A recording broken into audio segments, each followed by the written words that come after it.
আসসালামু আলাইকুম রহমতুল্লাহি ওয়া বারাকাতুহু। আশা করি সবাই খুবই ভালো আছেন। আজকে আবারও আপনাদের সামনে নতুন আরেকটি ভিডিও নিয়ে চলে আসলাম।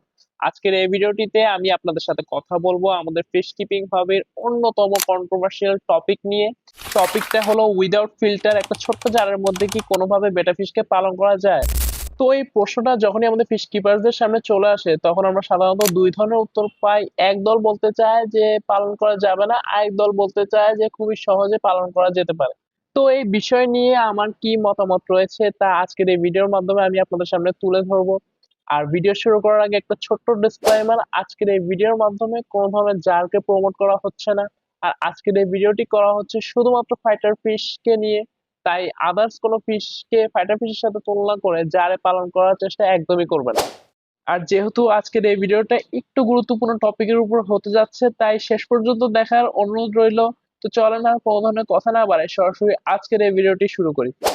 তো বেটা ফিশকে কি উইদাউট ফিল্টার শুধুমাত্র একটা ছোট জারের মধ্যে পালন করা যায় কিনা এই বিষয়ে যদি আমরা জানতে চাই তাহলে আমাদের আগে প্রথমে বুঝতে হবে বেটা ফিশ প্রকৃতিতে কিরকম পরিবেশে থাকে।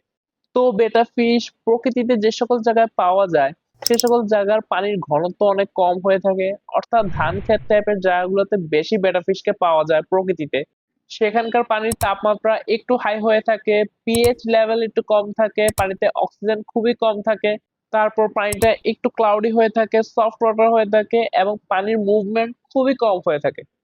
তো মূলত এইরকম পরিবেশে বেটা ফিশ প্রকৃতিতে বসবাস করে।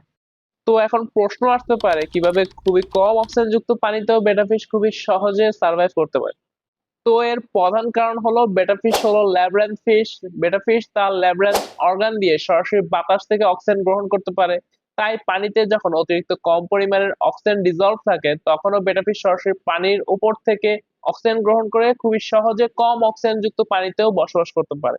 তো আমরা বুঝতে পারলাম যে বেটা ফিশ খুবই কম অক্সিজেন যুক্ত পানিতেও খুবই সহজে সার্ভাইভ করতে পারে। কিন্তু একটা প্রশ্ন থেকেই যায় যে বেটা ফিশের কি অতিরিক্ত বাজে কোয়ালিটির পানির জন্য কোনো ধরনের সমস্যা হয় না?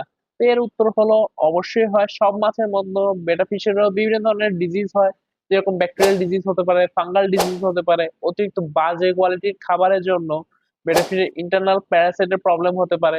তারপর সুইম ব্লাডার ডিজিজ এবং ব্লোডের মতো প্রবলেমও বেটা ফিশের হতে পারে। তো এবার আমরা জানার চেষ্টা করব সাধারণত বেটা ফিশকে যেভাবে জারে পালন করা হয়। প্রথমত জারের সাইজটা খুবই ছোট হয়ে থাকে, 250 ml, 500 ml, অনেক সময় 100 ml জারের মধ্যেও বেটা ফিশকে পালন করা হয়। যেহেতু জারটা সাইজ খুবই ছোট হয়ে থাকে তাই ফিল্টার দেওয়ার কোনো সুযোগ থাকে না। আর যেহেতু জারের মধ্যে কোনো ধরনের ফিল্টার ব্যবহার করা হয় না তাই জারের পানির কোয়ালিটি খুবই বাজে হয়ে থাকে। তারপরে খুবই নিম্নমানের খাবার ব্যবহার করা হয়, অর্থাৎ প্যালেট ফুড ব্যবহার করা হয় যেগুলো কিনা বেটা ফিশের জন্য ভালো না। তারপর ওয়াটার চেঞ্জ করার সময় মেজর মেজর কিছু ভুল করা হয়, যেরকম 100% পানি পরিবর্তন করে নতুন 100% পানি দেওয়া হয়। তারপর নতুন পানি অ্যাড করে দেওয়ার পর বিভিন্ন ধরনের কালারিং মেডিসিন অ্যাড করা হয় এবং সো কল্ড অ্যাকোয়ারিয়াম সল্ট ব্যবহার করা হয়।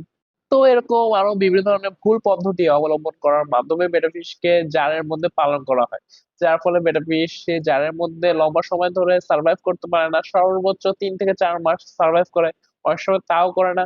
আর যদি সার্ভাইভ করেও তাহলে অত একটা অ্যাক্টিভলি সার্ভাইভ করে না।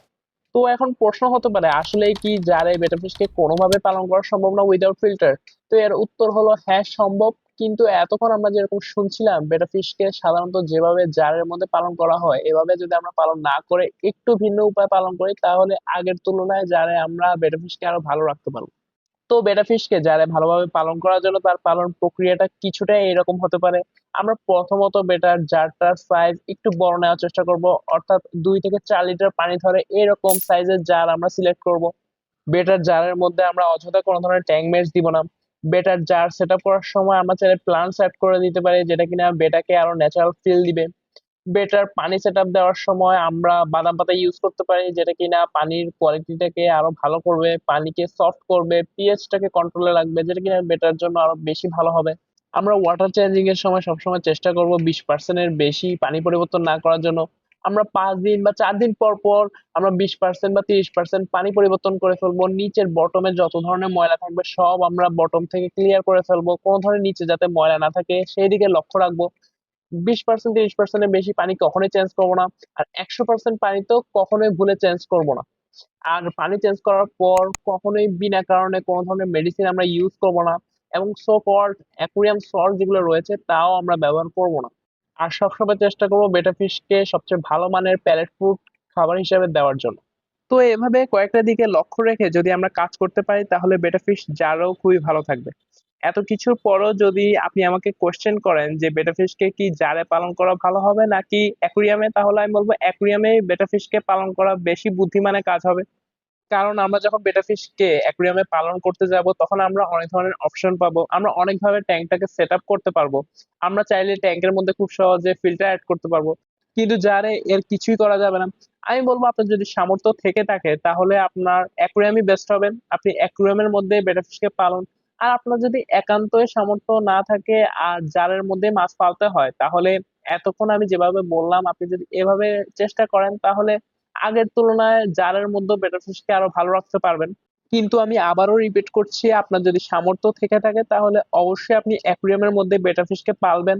আর তাতে সেই ট্যাঙ্ক অনুযায়ী একটা হপ ফিল্টার দিবেন, যেটা কিনা বেটা ফিশের জন্য আরো ভালো হবে। আর সুন্দর করে ন্যাচারাল সেট আপ করার চেষ্টা করবেন, তাহলে বেটা ফিশ সেই ট্যাঙ্কে আরো ভালো থাকবে। আমার বেটা ফিশ কেয়ার নিয়ে অলরেডি ভিডিও করা রয়েছে, আপনি চাইলে সেটা দেখে আসতে পারেন, তাহলে আরো ভালোভাবে বুঝতে পারবেন বিষয়টি।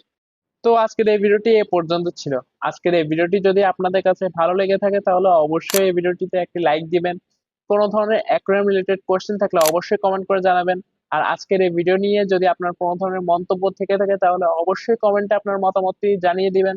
আর আপনি যদি আমাদের এই ইউটিউব চ্যানেলে নতুন হয়ে থাকেন তাহলে অবশ্যই সাবস্ক্রাইব করে আমাদের পাশে থাকবেন। তো সবাই খুবই ভালো থাকবেন। আসসালামু আলাইকুম ওয়া রাহমাতুল্লাহি ওয়া বারাকাতুহু।